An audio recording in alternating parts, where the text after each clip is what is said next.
Behind me is the brand new 2024 Toyota Grand Highlander. Yes, the Grand Highlander, it's a 3-row mid-size SUV, bigger than the current Highlander, and of course, take a look, it looks much different. It comes with brand new powertrain options, a lot more features on the inside, and more importantly, it's bigger, so more suitable for families. So let me show you around. Starting out the front end, this is what Toyota calls a hammerhead front end. You can see the grille is much bigger and flatter. The overall nose is just flatter. And this definitely gives the Grand Highlander a nice, sporty, athletic look versus the current Highlander right now. Of course, you have the sleek looking LED daytime running lights and headlights. You have the bottom grille that's massive that goes all the way to the bottom, right? And you got a little opening in the middle. Overall, I think this is a great look for the Grand Highlander. It reminds me a little bit of the new Sequoia and the RAV4. So this is what the back looks like. It definitely reminds me of a Toyota RAV4 because the tail lights is up slightly, right? It has that vibe, but it's different. You can see this fork shape, really unique. Grand Highlander stamped right in the middle. That's interesting. It's not metal chrome. It's actually body color stamped on the tailgate. Really unique. And this one that you see here is the Platinum. There's only 3 trim levels to the new Grand Highlander: XLE, Limited, and Platinum. That's it. So Platinum is the top trim level for now. No capstone. That's probably coming up later on. And maybe there's gonna be a TRD version too. This is what it looks like in the trunk. Much bigger than the current Highlander. This Grand Highlander obviously is longer. I don't know the exact dimensions, how much longer it is versus a Highlander, but you can see still plenty of space for your cargo, for luggage. Underneath, no hidden storage underneath, unfortunately.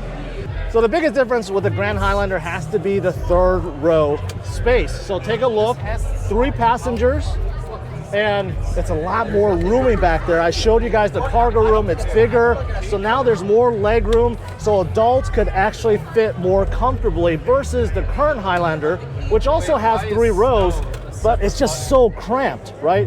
Now adults could fit back there more comfortable, so the Grand Highlander competes with the new Honda Pilot, with the Kia Telluride, with the Hyundai Palisade, much better.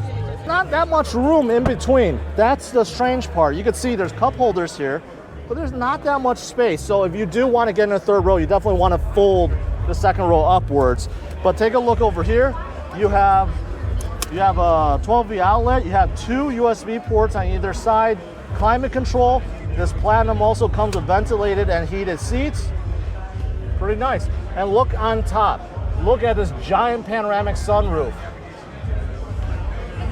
Nice. There's no stars up there right now, but just imagine there's stars. Now that I'm up front, this Grand Highlander definitely gives a more luxurious vibe than the current Highlander.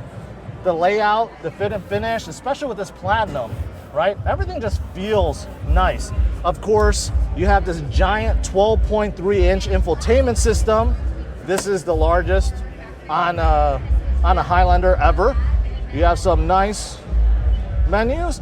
This infotainment system is very similar to the one that you'll find in the Sequoia and the new RAV4 and the Tundra, right? You do see 2 large knobs for your climate control, heated and ventilated seats.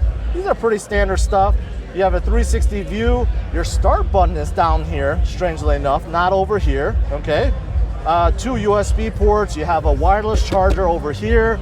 You have 3 cup holders. Toyota, when they were showcasing this, they showed a big bottle up front, 2 smaller bottles, so 3 cup holders, right? And a new shifter.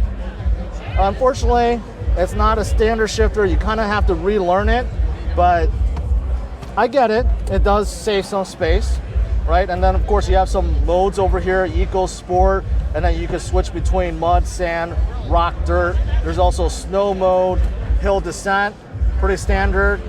Now up front, now on top, you can see digital rearview mirror, awesome. Home link buttons, but this definitely comes in handy when there are a lot of passengers in the back blocking your view, so that is really nice.